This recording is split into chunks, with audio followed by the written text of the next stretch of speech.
আর প্রশাসনকে মিসগাইড করছেন, মুখ্যমন্ত্রীর হয়ে আশ্বস্ত করছেন। অবৈধভাবে নিয়োগ হওয়া চিফ সেক্রেটারি নন্দন চক্রবর্তী। ইলেকশন কমিশন যখন আপনার বসিরহাট 2-এর জয়েন্ট ভিডিওকে সাসপেন্ড করার জন্য লিখে পাঠায়, তখন রাজ্য সরকার কার্যকর করে না এবং উল্টে বসিরহাট 2 ভিডিওকে সাসপেন্ড না করার জন্য সিদ্ধান্ত পুনর্বিবেচনার জন্য ইলেকশন কমিশন অফ ইন্ডিয়াকে অনুরোধ করে। আমার কাছে স্পেসিফিক তথ্য আছে, নন্দিনী চক্রবর্তী গতকাল এবং গত পরশু জেলা শাসকদের ফোন করে বলেছেন ভালো বাজেট করেছেন মুখ্যমন্ত্রী এবং অ্যান্টি ইনকামবেন্সি কেটে যাচ্ছে, ইলেকশন কমিশন কিছু করতে পারবে না, আপনারা শোনার দরকার, কোনো কথা শোনার দরকার নেই। এমনকি আজকে সিওর কাছে আমি অভিযোগ করেছি, উত্তরকাঠি বিধানসভা কেন্দ্র, সেখানে বুথ নাম্বারও বলে দিচ্ছি, সেখানে মাইক্রো অবজারভারের সই জাল করা হয়েছে, আপনার মাইক্রো অবজারভারের সই জাল করা হয়েছে এবং তিনি যে ডাউটফুল ভোটারদের রেড ফ্ল্যাগ লাগিয়ে দিয়েছিলেন তাকে গ্রিন করে দেওয়া হয়েছে। বুথ নম্বর হচ্ছে 237, রঘুরামপুর প্রাথমিক বিদ্যালয়, 238 ব্রাহ্মণ সরকার প্রাথমিক বিদ্যালয়, 248 কালিকা কুমারী এসএসকে। এইভাবে একাধিক বুথে মাইক্রো অবজারভারের সই পর্যন্ত জাল করে তার তিনি যে ডাউটফুল ভোটারকে রেড ফ্ল্যাগ লাগিয়েছিলেন সেটাকে গ্রিন করে দিয়েছে।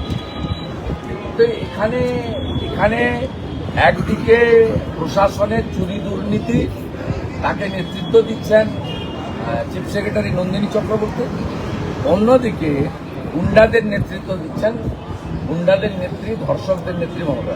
দাদা, তাহলে জেলা শাসকদের যদি এই নির্দেশ দেন, তাহলে সিইও গতকালকে বলেছেন, মানে একটা সূত্র জানা যাচ্ছে যে জেলা শাসকদের অফিসে কাউন্টিং হতে চলেছে, প্রায় 117টা কাউন্টিং কেন্দ্র করেছে। তাহলে কাউন্টিংটা কি ইলেকশন কমিশন চেষ্টা করছেন, কিন্তু ইলেকশন কমিশনের মূল ক্ষমতা এমসিসি কার্ড চালু হলেই বুঝতে পারবেন। তার আগে ইলেকশন কমিশনের পূর্ণাঙ্গ ক্ষমতা কার্যকর করার ক্ষেত্রে তাদের অনেক লিমিটেশন আছে, but they are trying their best.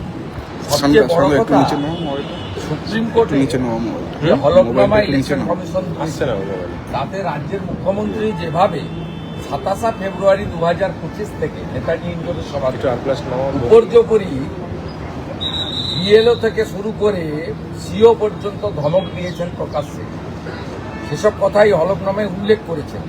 আর কিভাবে রাজ্য প্রশাসন তারা সহযোগিতা করছে না সে কথাও তারা বলেছে। এবং যে কোনো মিটিংয়ের চিফ সেক্রেটারিরা গেলে আগের মনোজ পান্ত বা অন্য আধিকারিকরা তারা নিজেরা সিদ্ধান্ত নিতে পারেন না, বলে ঠিক আছে নোট করে নিয়ে যাচ্ছে, আলোচনা করে যাচ্ছে। কিন্তু আপনাদের এই জিনিসটা খুব পরিষ্কার জেনে রাখা দরকার আছে, ইলেকশন কমিশন সংক্রান্ত যে কোনো নির্দেশিকা এর ফাইল মুখ্যমন্ত্রী মানে রাজনৈতিক ব্যক্তিত্বের কাছে যায় না, কোনো রাজ্যে যায় না নিয়মে। এটা সরাসরি এক্সিকিউট করতে হয় চিফ সেক্রেটারি বা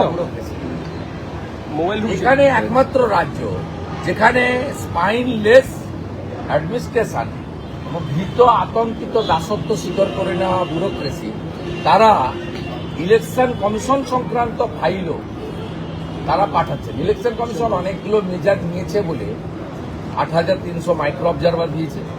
ইলেকশন কমিশন এখানে প্রায় 150 জন মতো অফিসার পাঠিয়েছেন বিভিন্ন সেক্টর থেকে, চেষ্টা করছেন তারা কার্যকর করার ক্ষেত্রে সমস্যা আছে।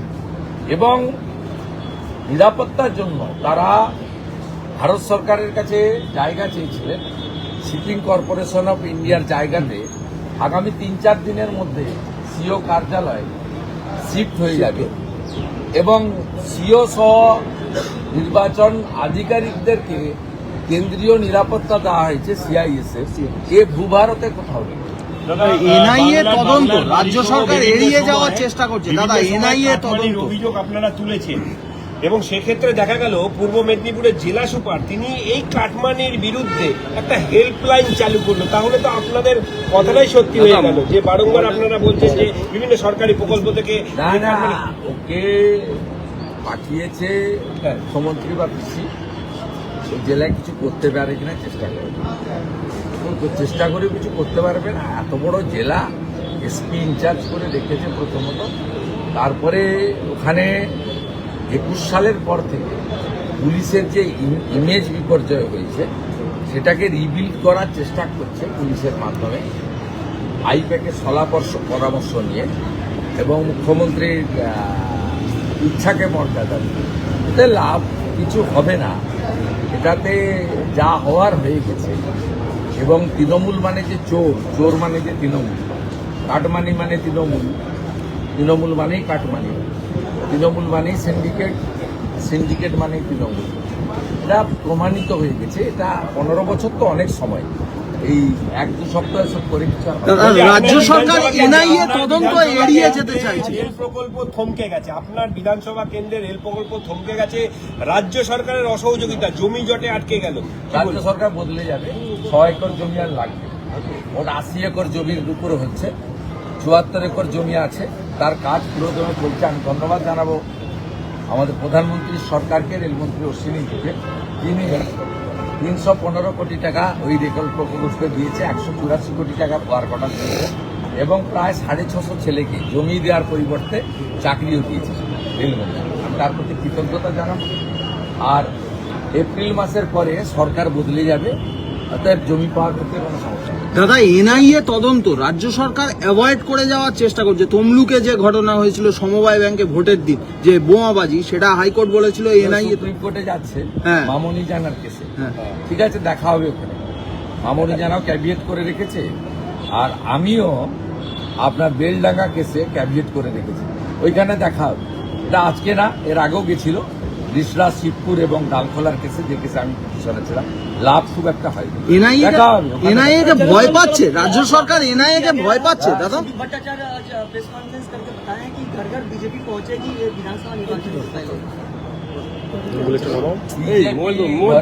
पहले। लगातार चल रहा है। पार्टी का कल कोर कमेटी का मीटिंग था, कुछ डिसीजन हुआ और डिसीजन आधिकारिक रूप से हमारी प्रदेश जो अध्यक्ष है उनको डिक्लेरेशन करना था, उन्होंने हर पार्टी का कार्यकर्ता उनको पालन किया। और एनआईए दादा